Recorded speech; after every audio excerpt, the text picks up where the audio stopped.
Toujours dans la quête de la lumière sur des questions touchant à la spiritualité, à la religion, à des questions qui taraudent nos esprits, Chemin de la vérité se remet encore dans ce parcours pour découvrir encore une vérité qui sera utile pour non seulement la nation, mais pour les populations. Quand je parle de population, je vois toutes les races du monde, parce que nous sommes là dans la quête de la lumière sur la vérité qui nous apportera la paix.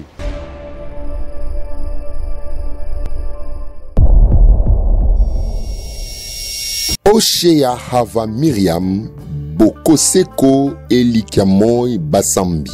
Hébreu bantou de nationalité congolaise de la RDC, fondatrice de l'université Moïseni Kamat University de la spiritualité endogène. Elle est monarque du royaume messianique Shama, qui est la matérialisation de prophéties précédemment dites pour la race humaine. Elle a pour mission Kingdom Emer Kamat, qui est l'accomplissement de la promesse du Créateur suprême dans la terre-mère Kamat, Afrique. Elle a pour projet Afrikamat, qui est un projet d'affranchir la terre-mère de toute occupation occulte étrangère qui est en train de nuire la race mère.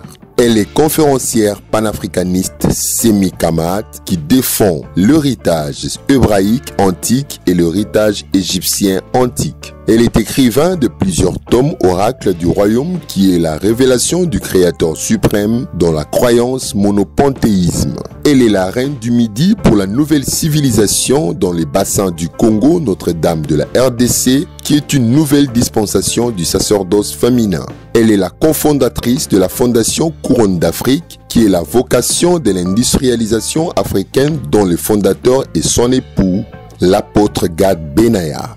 Elle est de la communauté juive messianique révélée rabbine de l'école rabbinique Yehudim Kamat, qui est l'étude biblique de peuples sémites et kamites selon la Bible hébraïque afin d'aider les Africains à connaître la Bible dans son authenticité. Elle est membre de la confrérie Yeshua Mbangu, qui est une nouvelle alliance des Yahvé Elohim avec Papa Simo Kimbangu. Elle est protagoniste d'Odraf, organisation des dynamiques pour la réception des afrodescendants. Elle est représentante de l'organisation féminine Africa Femmes Performantes en collaboration avec Comeback, communiqué pour les bassins du Congo. Elle est chercheure aux religions du monde, spécialisée sur les civilisations antiques. Elle a pour fonction la sentinelle du royaume de Yahweh Elohim. Toutes ces organisations sont installées dans 22 pays d'Afrique et 5 stations en Europe et en Amérique. Elle travaille en fusion avec son époux, l'apôtre Gad Benaya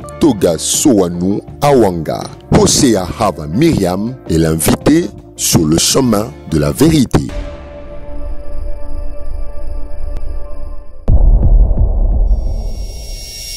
Aujourd'hui, encore une fois, nous nous retrouvons en face de ces hôtes, de cette servante de l'Éternel, la reine de Midi, Oshea Hava, qui n'est pas seule aujourd'hui sur ce plateau des chemins de la vérité, mais qui s'est fait accompagner de l'apôtre, l'homme sans mari, l'apôtre Gad Sowanou, qui est avec nous, ainsi que des chefs coutumiers. Il y a un grand message pour le salut de l'Afrique à travers la RDC. Bonjour et bienvenue, madame. Bonjour, monsieur le journaliste. Bonjour et bienvenue, votre Altesse royale. Voilà. Alors, madame, comment vous allez? Nous irons bien lorsque tout ira bien en Afrique. Waouh, j'aime bien cette réponse. Alors, jusqu'aujourd'hui, depuis qu'on s'est vu, jusqu'aujourd'hui, comment vont les choses? Depuis que vous êtes rentré ici au pays, comment évoluent les activités de ce grand ministère qui est le royaume messianique Shama? Les activités du royaume messianique Shama, nous sommes encore en pleine sensibilisation. Comme j'avais expliqué, il y a 3 étapes. Il y a l'étape sensibilisation qui est le veille des consciences, la responsabilité pour que chacun retourne dans ses responsabilités.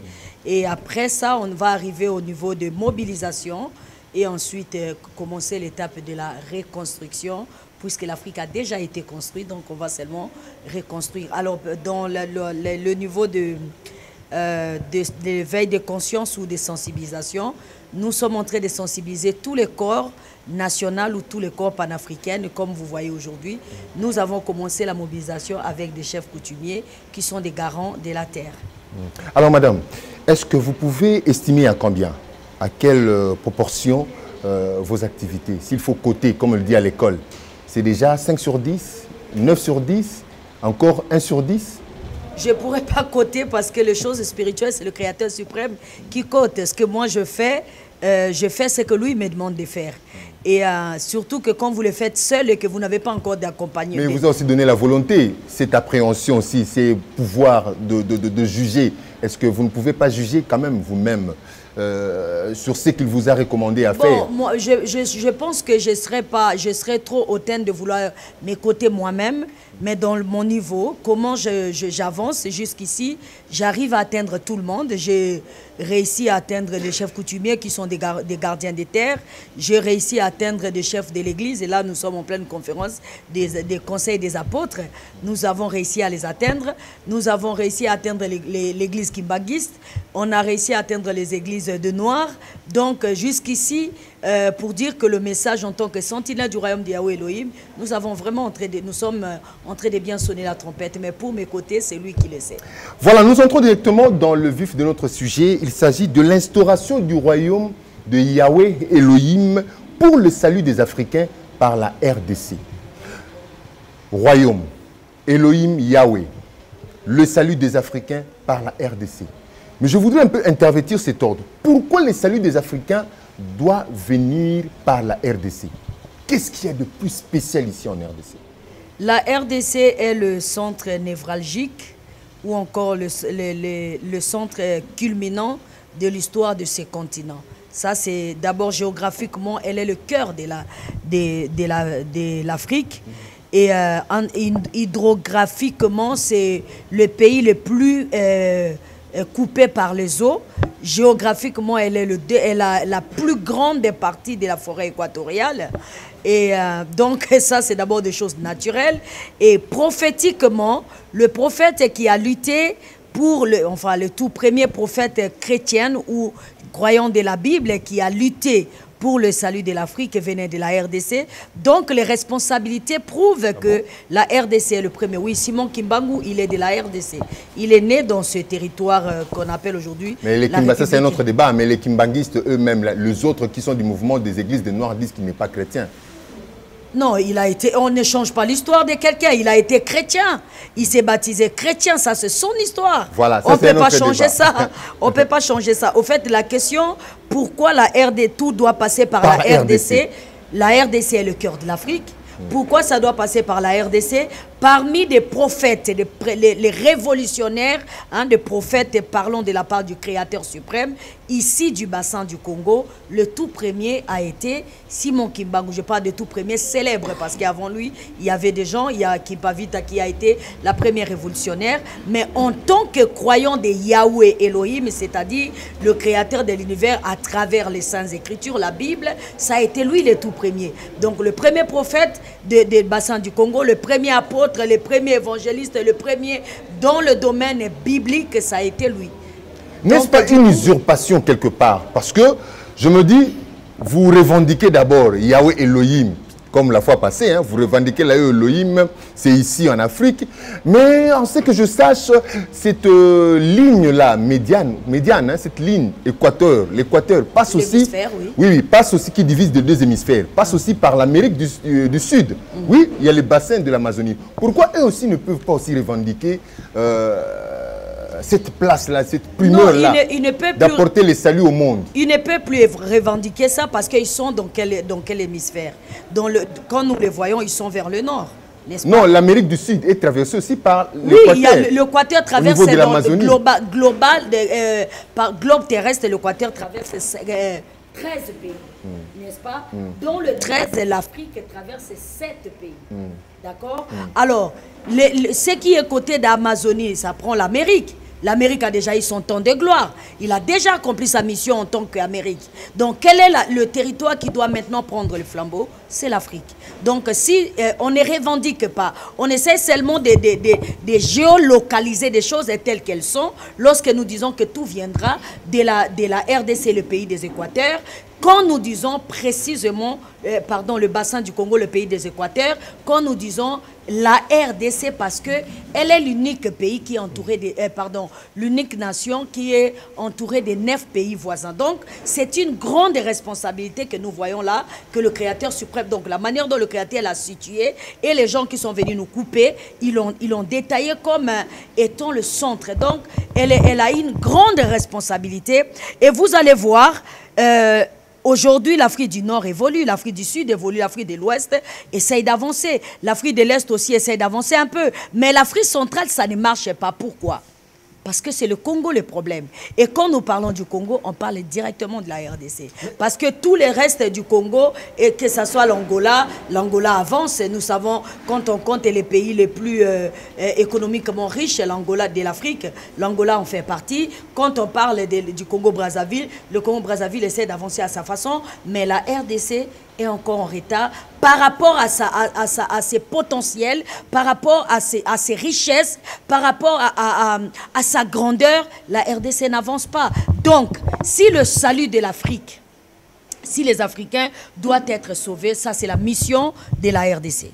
Madame, l'autre fois vous disiez, bon, je sais pas, je n'arrive toujours pas à bien vous situer. Avant de commencer l'émission, on est passé par la prière. C'est un caractère que je retrouve dans le chef de ceux qui sont plus dans la religion, hein, ceux qui sont plus religieux, hein, les chrétiens, les musulmans et autres que je connais. Mais vous-même, je ne sais pas, vous situez, vous êtes chrétien ou bien vous êtes sioniste comme l'ont prétendu certains de téléspectateurs qui m'ont écrit. Vous êtes où, de quelle religion? Vous êtes de quelle obédience? Je ne suis pas religieux. Si je vous ai dit la dernière fois que la religion est l'école de la spiritualité, comme Papa Simon Kimbangu, son école de la spiritualité était le christianisme, n'est-ce pas? Moi, mon école de la spiritualité, c'est le judaïsme messianique révélé. Alors, le mouvement que j'incarne, c'est ce qu'on appelle en hébreu sioniste, c'est-à-dire c'est le mouvement de Sion, défendre la terre et que le Créateur peut se servir que de vous pour changer l'histoire de votre patrie. Voilà. Alors, c'est pourquoi l'un de téléspectateurs me dira, c'est pourquoi vous ne croyez pas à Jésus, mais vous croyez seulement à Yeshua. C'est pour mettre une petite confusion dans ça ou quoi? La Bible est un livre qu'on nous a présenté parce que personne au milieu de nous dira qu'il connaît qui a écrit la Bible. Il était là où on a écrit la Bible, d'accord? Donc le livre qu'on nous présente, dans sa première page, on écrit quoi?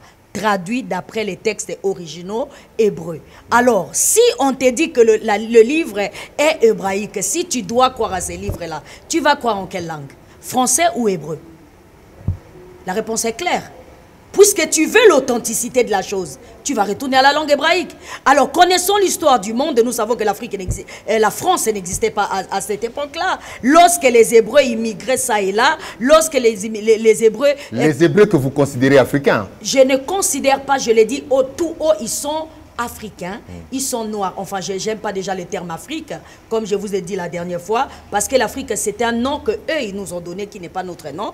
Donc, du coup, je n'aime pas ça. Nous préférons mieux l'Afrique que noir, parce que quand on parle de noir, on dit que noir, c'est tout ce qui est sombre, ténébreux, c'est tout ce qui ne reflète pas la joie. Alors, quand on appelle quelqu'un, je suis noir. Voilà, donc tu es en train de te maudire directement. Or, nous avons cette couleur de peau par le soleil. Et ça, en tant qu'Hébreu, que je suis, nos ancêtres nous ont dit, nous sommes de cette couleur originale qui est la couleur authentique. D'ailleurs, en français, on nous appelle quoi? Les hommes de couleur. On ne nous appelle pas autrement. On nous appelle les hommes de couleur parce que nous sommes le peuple solaire. Donc, je ne suis pas noir. Alors, quand un hébreu, mes ancêtres hébreux me disent que nous sommes des sémites et que nous venons du bassin du Congo, je ne peux pas dire autrement. Ils ont immigré là-bas. C'est là-bas qu'on les appelle hébreux. Ils ne s'appelaient pas hébreux, c'est là-bas.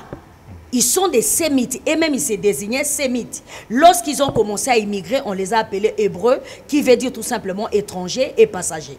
Alors madame, oui, j'ai assisté à une de vos conférences ecclésiastiques sur l'autoprise en charge et la sécurité alimentaire en RDC. Tel aussi le vœu du chef de l'État qui voulait qu'on prenne un peu la revanche sur le sous-sol, que les sols prennent la revanche sur le sous-sol.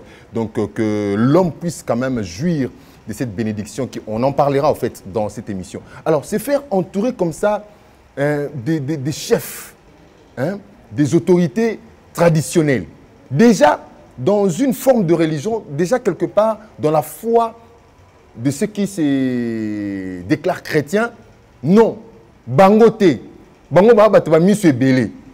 Et ils sont dans un monde qui sont contraires à la volonté de Dieu. N'est-ce pas quelque part une charge pour vous? N'est-ce pas quelque part un obstacle qui ne vous permettra pas d'accomplir cette mission, cette tâche, cette volonté, cette passion, cet appel de pouvoir changer l'Afrique par la RDC? Une très bonne question, j'attendais ça impatiemment. Nous avons dit l'instauration du royaume de Yahweh Elohim pour le salut de l'Afrique par la RDC. Lorsque nous parlons du royaume, directement on s'adresse à qui? À eux. On ne s'adresse pas à quelqu'un d'autre. Alors, celui qui m'envoie, il dit, va leur dire que le royaume soit instauré pour la restauration du royaume panafricain. L'Afrique était royale. Le peuple africain sont royal. Sacerdotalement royal. Divinement royal. Politiquement royal. Donc l'Afrique, l'homme noir dans tout son ensemble, elle est royale. Alors, qui sont restés les gardiens de cette tradition royale? Ce sont les gens qu'on dénomme aujourd'hui les chefs coutumiers. Coutumiers, ça veut dire quoi? Ce sont des gens qui devaient garder, n'est-ce pas, le coutume que le Créateur nous avait dit. On devait prier le matin, on devait prier le soir, il faut prier au nord, au sud. Ça, c'est eux qui devaient garder ça, n'est-ce pas? Alors, la question que vous me posez, est-ce que ça ne sera pas un problème? Un obstacle. Un obstacle. Le faux chef coutumier sera un obstacle parce qu'il ne se joindra pas à nous. Les vrais chefs coutumiers, dès qu'ils écoutent ce message, ils vont se joindre à nous tout de suite parce que nous sommes venus pour eux. Pensez-vous faire l'unanimité? Oui, vous pensez avoir le monopole? Non, je ne pense pas avoir le monopole, je pense faire l'unanimité au plus tôt. Parce qu'il n'y a pas l'unanimité dans les affaires du royaume. Tel que nous venons là, ceux qui sont faux sera un problème. Nous sommes venus les déranger. Ça ne sera pas une bonne nouvelle, l'instauration du royaume. Parce qu'ils ne veulent pas que le royaume soit restauré. Mais ceux qui veulent que le royaume soit restauré, une fois écouté l'information du royaume de Yahweh Elohim, ils se réveillent tout de suite. Pourquoi? Parce que Yahweh Elohim, dans Deutéronome 10, verset 17, dans Daniel chapitre 2, 47, dans Apocalypse 17... Doucement, madame, doucement. Deutéronome chapitre 10, verset 17, Daniel 2, 47, 2, 47 et... Apocalypse 17, verset 14. Apocalypse 17, 14. Apocalypse 1er, le verset 5. Premier il 5. est le roi des rois. Lui, c'est un roi. Donc, Yahweh, c'est son roi. Donc, si vous ne l'honorez pas, le roi visible, je pense aussi dans 1 Pierre, Pierre est en train de dire à ses contemporains, il dit, honore le roi. Si vous n'honorez pas le roi visible, vous ne pouvez pas attirer le roi invisible. Si vous n'honorez pas le chef visible, vous ne pouvez pas attirer la chefferie elle-même. C'est-à-dire l'Afrique est dans ce chaos. Pourquoi? Parce qu'il y a eu un problème et qu'eux, ils sont entrés en conflit avec le Créateur suprême, qui est Yahweh Elohim et le Dieu de leurs ancêtres. C'est vous. Bon, pardon madame, avant que j'arrive là. Très bien. Vous croyez d'abord à la diversité d'Elohim, qu'Elohim est dans la diversité. Oui. Vous croyez aussi qu'Elohim peut aussi susciter des femmes, des hommes comme vous, de part et d'autre en Afrique. Exact. Et que l'idée, bien que dans la diversité, puisse se joindre dans une intersection pour apporter les saluts. Exact. Merci beaucoup. Alors, madame, vous dites les chefs sont entrés en contradiction avec Elohim. Non, je n'ai pas dit en contradiction. J'ai dit ils sont en conflit. Oui, en conflit avec Elohim. Voilà. Merci beaucoup pour la rectification. N'est-ce pas vous qui êtes l'auteur? Parce que vous, quand vous êtes arrivé ici, nous avons vu autant de religions, autant de mouvements religieux, autant de mouvements spirituels qui se sont engagés ici en Afrique, qui ont apporté un message. Excusez-moi. Tout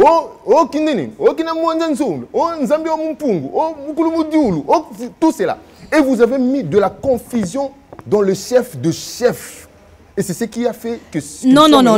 Il ne faut pas qu'on confonde des choses. Yahweh Elohim, que les Hébreux appellent Yod-Heh-Vav-Heh, qui s'écrit en 4 tétagrammes, il est le Dieu des dieux. Donc il faut qu'il y ait d'abord des dieux pour que lui, le Dieu suprême, puisse manifester son autorité. Il est le roi des rois. Il faut qu'il y ait le roi des rois pour que lui, le roi suprême, manifeste son autorité. Il est le seigneur des seigneurs. Il faut qu'il y ait les gens là. Parce qu'eux, ils sont des seigneurs. En français, le mot seigneur, je veux dire gardien des terres. C'est lui qui a des terres, possédant des terres. Il faut qu'il y ait des seigneurs pour que le Seigneur suprême, que les Hébreux appellent Adonai, se manifeste. En plus de ça, Apocalypse est clair que Yeshua, Hamashiach, est le prince des rois de la terre. Donc, Yeshua était venu pour eux. Ça, c'est la Bible, c'est clair. Apocalypse le dit. Il est le prince des rois de la terre. Donc, tous ceux qui sont du son royal, du son de la chefferie, Yeshua est venu pour la restauration de ces gens-là. Pourquoi? Parce qu'ils sont en conflit avec le Créateur. Ils sont entrés en conflit avec le Créateur. C'est par la révélation que nous découvrons justement qu'ils ont vendu leurs enfants. Ils se sont fait escroquer, ils se sont fait mentir, et c'est là que leurs enfants ont été vendus. Quand les afro-descendants sont partis en esclavagisme, c'est là où le problème commence. Donc, il y a tellement de causes qui arrivaient qui sont en conflit avec le Créateur. Et aujourd'hui, s'ils sont là devant vous, c'est parce qu'ils ont des messages à dire à tous ces personnages que vous venez de dire. Des dirigeants religieux qui se lèvent le matin et disent que je suis Dieu. Oui, il y a des dieux, mais il y a 4 types de dieux. Il y a les dieux cruels, il y a des vrais dieux, il y a des faux dieux et des dieux, des bons dieux. Alors, un bon Dieu, on le connaîtra par sa bonté. Les dieux cruels sont là. Et on voit comment plus ils sont là, plus la nation va mal. Il y a des faux dieux, ceux qui prétendent être et ceux qui ne le sont pas. Parce que si un Dieu est vrai, il va créer un monde meilleur. Si un Dieu est vrai, il va créer un monde nouveau. Et si tout va dans cet état, c'est parce que le Congo a préféré accepter plus de faux dieux et des dieux cruels que de véritables dieux. La raison pour laquelle des vrais serviteurs de Dieu, des vraies servantes de Dieu ne sont pas pris en compte dans ce continent, ni dans ce pays. Pourquoi? Parce que le faux a gagné toute la place. Pourquoi? C'est parce qu'il fait nuit. Mais dans peu de temps, un nouveau soleil va s'élever. Vous connaîtrez la vérité et la vérité vous en franchira. Nous sommes toujours dans cette démarche, dans cette quête de la lumière, de la vérité qui ne peut se prétendre être unanime pour certains, hein, ou quelqu'un peut se prétendre avoir le monopole de cette vérité, mais du moins, nous connaissons en partie, nous prophétisons en partie et nous apportons par ces chocs d'idées afin que j'aie cette lumière qui nous permettra d'évoluer, d'avancer. Madame, nous allons aborder cette question dans sa profondeur qui est les saluts de l'Afrique. Mais je crains une chose. Dans le même Apocalypse que vous avez soulevé ici, vous avez donné un passage là, mais dans ce livre d'Apocalypse, on nous parle de Jézabel qui s'élèvera. Quelque part, n'est-ce pas? Vous n'êtes pas une missionnaire de Jézabel? C'est une très bonne question. Jézabel s'élèvera. Parce que quand une femme commence à s'élever comme ça, boum, boum, ça craint, hein? Mais dans la même Apocalypse, dans Apocalypse 12, on dit une femme s'élèvera qui a une puissance, une autorité suprême. Dans la même Apocalypse. Alors pourquoi vous préférez seulement Jézabel? Pourquoi vous ne prenez pas cette femme d'Apocalypse 12? C'est ma question. Hein? Je suis la femme d'Apocalypse 12. Amen. Alors au lieu de dire toujours qu'il y a Jézabel, si Jézabel c'est qui? C'est la femme qui est contre la vérité. Jézabel c'est qui? C'est celui qui veut qu'on tue des prophètes. Jézabel c'est qui? C'est celui qui ne veut pas le salut d'un peuple que Yahweh a choisi. C'est ça Jézabel. Alors ici, nous parlons du salut de la nation. Ici, nous parlons de la matérialisation des prophéties précédemment dites. Ici, nous parlons de la restauration du sacerdoce. Ici, nous valorisons des serviteurs et des servantes de Dieu. Alors je pense que je suis Apocalypse 12 et non Apocalypse 3. Les saluts de l'Afrique par la RDC, ça va se passer comment? Je vous vois déjà, nous vous voyons déjà avec le téléspectateur entouré des altesses, de leur altesse, des seigneurs, de rois qui sont à côté de vous. Ça va se passer comment? Vous allez opérer une prière, vous allez faire un mécanisme, et l'Afrique tout entière, comment s'empreignera-t-elle de cette voix qui va s'élever à travers la RDC? Une bonne question. Un seul allumette suffit pour brûler toute en forêt. Mais ça va brûler tout le monde? Un seul allumette suffit pour brûler tout en forêt. C'est-à-dire? Alors, si la RDC elle est aussi grande, elle est au centre de l'Afrique, au centre du monde, ça veut dire que la RDC peut s'en charger. Alors, comment cela se fera-t-il? C'est une bonne question, puisque c'est la question que Myriam avait dit. Comment cela se fera-t-il? La réponse était le Saint-Esprit soufflera sur vous. Là, nous parlons du 4e vent ou du vent nouveau. Ça va souffler dans ces continents et ça a déjà commencé. Et quand les choses ça va commencer à s'étendre petit à petit, c'est de cette façon que le salut viendra. Alors, quand nous parlons du salut, on parle d'abord de retour des gardiens des terres à leur place. Le gardien des terres qui sont des chefs coutumiers, c'est-à-dire des premiers Adam, à qui le Créateur a confié la terre en disant dominer, puisque l'Église a dit que lui n'est pas Adam, lui doit préparer les peuples pour aller au ciel. Alors donc il y a quelqu'un qui est Adam, qui Yahweh avait dit cultive la terre, règne sur la terre, domine sur la terre. C'est ces hommes-là qui est derrière moi. Alors si ces gens-là, ils répondent le commande tel que Yahweh Elohim les avait dit, s'ils commencent à faire des choses comme il leur avait dit, croyez-moi, les choses vont aller de plus en plus bien. C'est pour ça, Son Altesse royale qui est ici avec nous, qui est le descendant des Zingakuvu, le premier roi de ce pays, là où nous appelons aujourd'hui le Congo, il a dit, il a écrit, il a prêt, parce qu'il y aura le temps que nous allons faire toute une émission avec lui, où il va expliquer des choses, comment ses ancêtres ont fait en sorte qu'aujourd'hui nous soyons là où nous en sommes, puisque la télévision c'est le temps. On va lui donner une parole,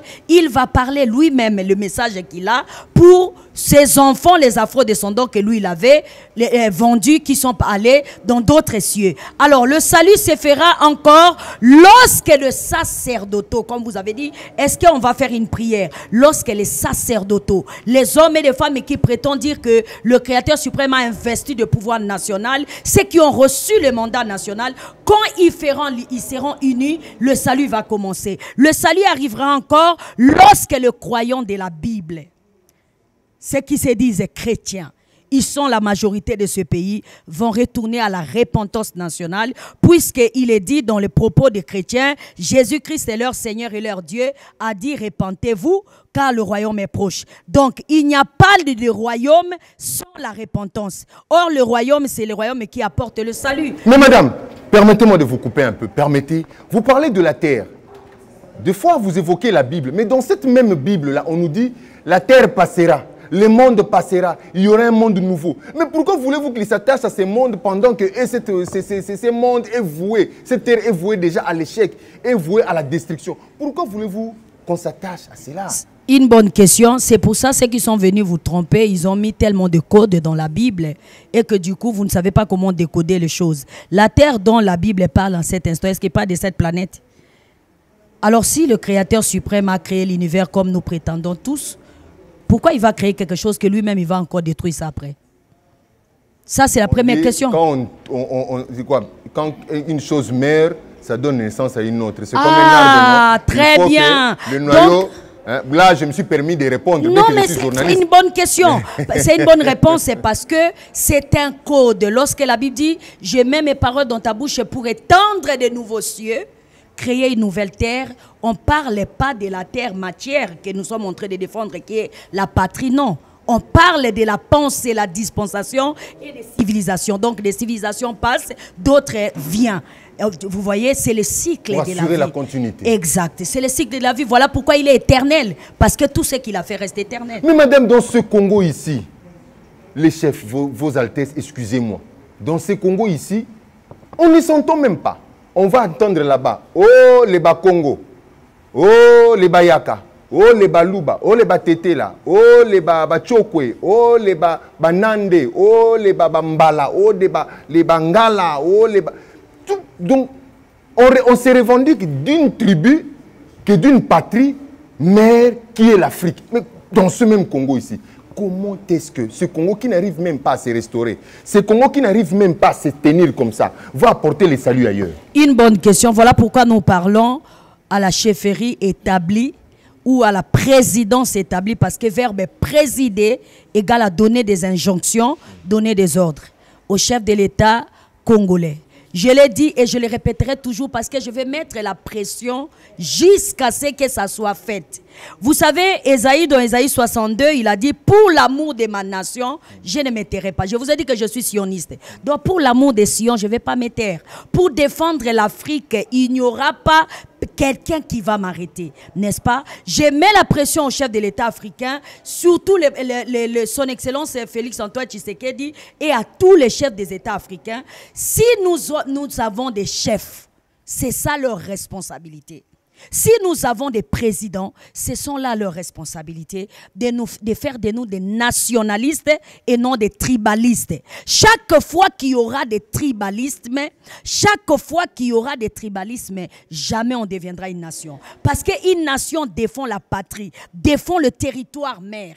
N'est-ce pas? Si on ne devient pas nationaliste, il y aura toujours, nous sommes des Balouba, nous sommes les Cécis, et depuis qu'on est comme ça, on n'avance pas.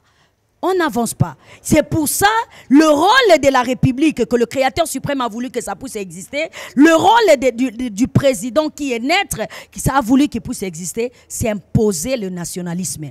Que nous soyons des nationalistes et non des moralistes. Voilà, madame, nous arrivons vers la fin de cette émission. Malheureusement, chers téléspectateurs, vous allez comprendre que SNEL, Tofundi Nabisoka SNEL, courant à Katibiso courant, mais du moins par la grâce de Elohim Yahweh Shama, lumière à Pesebiso Yamoye permet de tout monana. Et le matériel que l'homme a créé, ça a fait à ce que nous soyons dans les bons. Alors, madame, nous tendons vers la fin de notre entretien. C'est le message. Parce que nous avions dit, nous avions promis qu'il y aurait une série des émissions comme ça que nous allons faire pour conscientiser, interpeller. S'il faut s'adresser, parce qu'on dit toujours, il n'y a pas de mauvaises troupes, mais il y a des mauvais chefs. Le Congo, c'est lui qui doit apporter les saluts sur toute l'Afrique et partout dans le monde. Vous êtes avec des chefs ici. Le message là, vous allez l'adresser qui? Aux chefs qui sont à vos côtés ou bien à celui qui représente toute la nation congolaise? Parce qu'il y a des gens qui pour des entités, hein. Il y a les chefs pour telle chefferie, il y a les chefs pour telle tribu, il y a les chefs pour tel secteur. Maintenant, celui qui représente toute la nation, c'est le numéro 1. Votre message là, vous allez l'adresser à qui? Merci infiniment. Le message, je l'adresse premièrement aux premiers citoyens de la République démocratique du Congo, puisque c'est la République qui est en train de commander actuellement la nation congolaise en tant que gardien du pouvoir, détenteur du pouvoir congolaise, en tant que garant de la nation, en tant que le commandant suprême de la nation congolaise, Monsieur Félix Antoine Tshisekedi, nous vous demandons de tendre l'oreille, d'écouter d'abord ces hommes, qu'est-ce qu'ils ont à vous dire. Parce que ici, dans cette émission, nous voulons seulement vous dire que nous sommes en train de venir vers vous. On a des choses à entretenir avec vous sur le salut de la RDC, le salut de l'Afrique, pardon, à travers la RDC. C'est pas pour rien, pour la première fois dans l'histoire de notre ère, arrive à la tête de la nation congolaise un croyant fils de Yahweh Elohim. Donc nous voulons se servir de cette grâce, cette opportunité que Yahweh Elohim nous donne pour amener la nation congolaise à la repentance nationale. Cette repentance nationale garantit aussi ou encore engage aussi le rachat de la terre congolaise qui a été vendue il y a longtemps. Voilà pourquoi l'économie de la nation est entre les mains des étrangers et garantit aussi la purification de notre nation qui est en train d'être salie, détruite à cause de toutes ces impuretés des dieux étrangers. Et ceci est possible par ces fils de Yahweh Elohim que vous êtes. Si vous recevez notre message, nous voulons seulement vous dire par cette émission que nous venons vers vous avec le gardien de la terre pour que nous puissions ensemble vous demander comment engager le salut de l'Afrique par la RDC. Vous venez de quitter un mandat continental en tant que premier citoyen à l'exercice de l'Union africaine. Je pense que le successeur qui vous a succédé, il ne dira pas non lorsque vous apporterez notre message auprès des États africains. Qu'est-ce que nous voulons dire? Nous voulons dire aux chefs des États africains: vous voulez le salut de l'Afrique. Vous voulez que les Africains soient indépendants. Vous voulez que les Africains s'en sortent, mais concentrons toutes les énergies sur la RDC. Lorsque la RDC va s'élever, croyez-moi, toute l'Afrique s'élèvera avec elle. Parce que depuis longtemps, la RDC est restée à la merci d'elle-même. Personne ne s'intéresse aux souffrances de la RDC. On n'en parle même pas. Aujourd'hui, avec des réseaux sociaux, oui, mais on n'en parlait pas. personne ne parle de la RDC. Tout le monde a tourné le dos à la RDC, mais vous oubliez qu'elle est le cœur de l'Afrique. Si jamais vous ne regardez pas la RDC avec les yeux que le Créateur suprême le regarde et considérez la position que le Créateur suprême lui donne, croyez-moi, l'Afrique continuera à croupir dans la misère. Vous ne pouvez pas regarder la RDC par les Congolais. Les peuples congolais sont encore en sommeil. Ils ont besoin de vous pour les éveiller. Et quand vous commencez à critiquer le Congo par des Congolais, là, vous n'êtes pas en train de faire avancer les choses. Quant à vous, les peuples congolais, il est temps de se réveiller. C'est vrai que vous avez besoin que les gens viennent vous soutenir, mais si vous-même, vous ne considérez pas les gens qu'on vous a donnés comme des chefs, où tu dis, je suis Moulouba, si tu es Louba, dans ta chefferie, il y a quelqu'un qui est le gardien de la chefferie Louba dont tu es. Tu dis, je suis Moukongo, dans ta chefferie Moukongo, il y a quelqu'un qui est gardien. Mais quand vous ne les honorez pas, comment vous allez honorer celui que vous ne voyez pas? Alors commencez par honorer le roi visible pour attirer le roi invisible. Quant à vous, les chefs, nous vous demandons de recommencer à zéro. Reprenez votre dignité.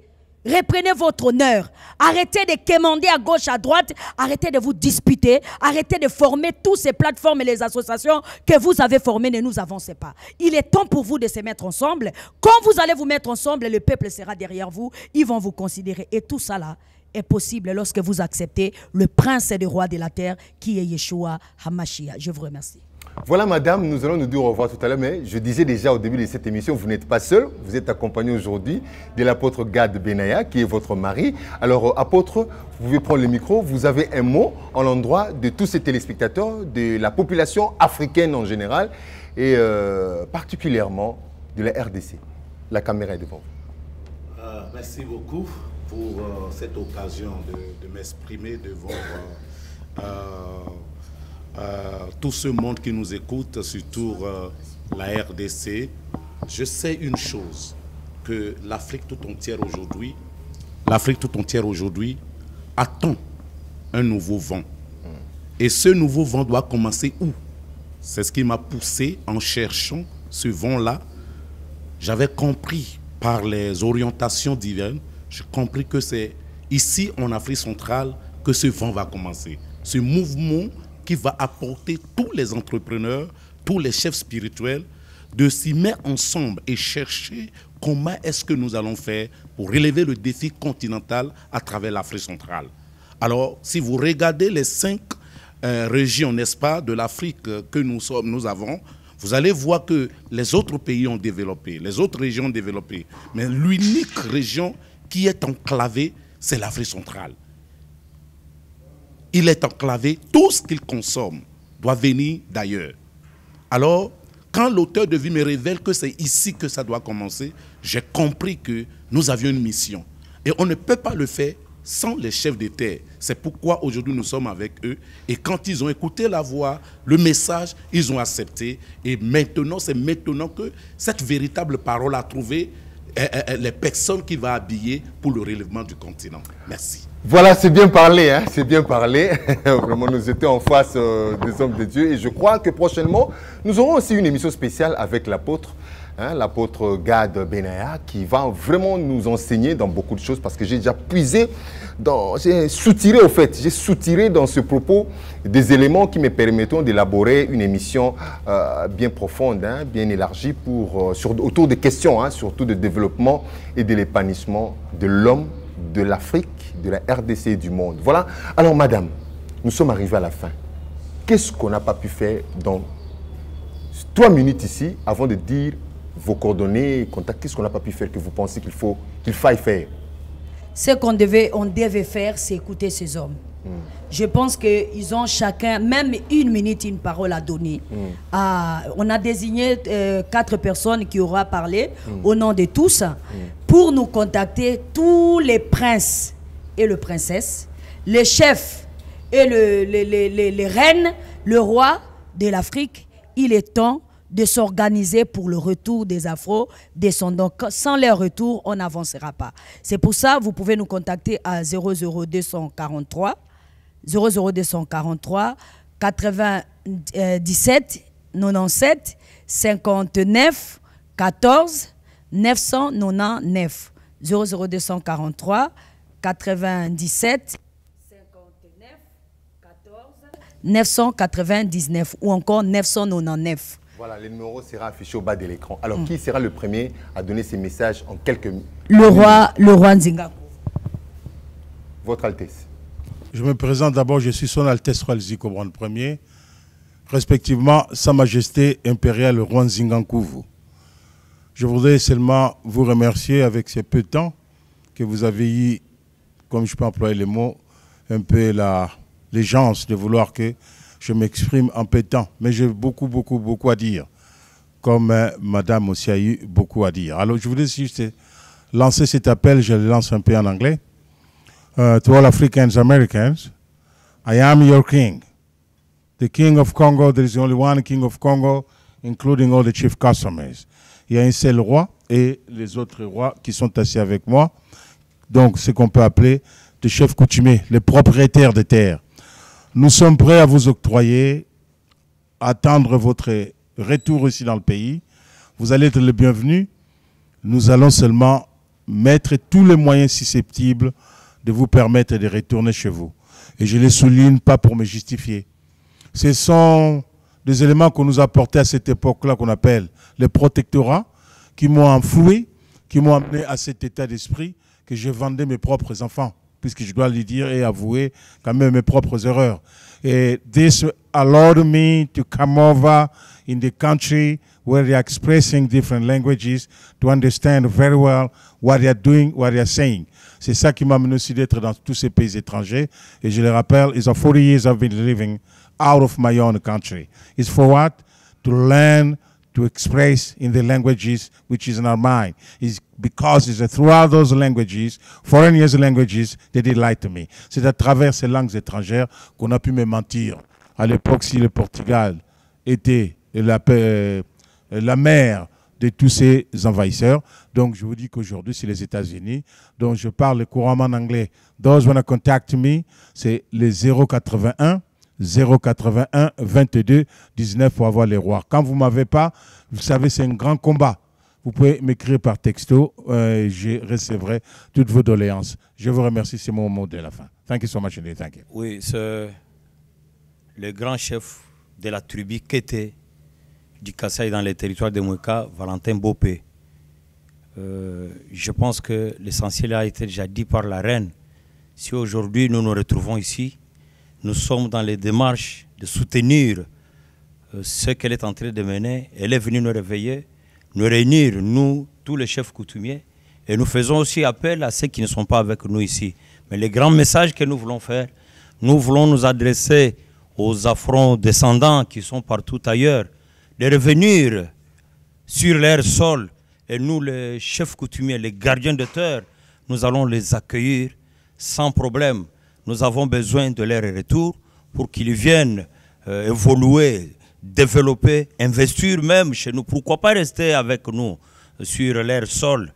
Et nous demandons au chef de l'État de considérer aussi beaucoup plus, chaque fois qu'il y a un problème dans ce pays, les chefs coutumiers, parce que nous sommes les gardiens de terre, nous sommes les ayants droit, les tenants du pouvoir coutumier. On ne doit pas seulement nous reconnaître en tant qu'autorité coutumière sans pour autant avoir une décision dans notre pays et partout en Afrique. C'est pourquoi nous demandons qu'on soit dans l'unité. Nous disons non au tribalisme, non au tribalisme, non aussi au régionalisme et consorts. Nous voulons que le Congo aille de l'avant. Et pour aller de l'avant, nous voulons que nous soyons ensemble, dans l'unité, nous allons faire quelque chose. Nous disons non à la guerre dans notre pays, parce que nous avons besoin de la paix. Et s'il n'y a pas la paix, je pense que le gouvernement congolais, presque tout le temps, a toujours négligé les chefs coutumiers. Cette fois-ci, rappelez-vous aux chefs coutumiers, nous allons mettre fin à toutes les difficultés de notre pays. Nous vous disons merci. Chef Binyangi Balinga, de la chefferie de Bakissi, province du Sud Kivu, territoire de Chabunda.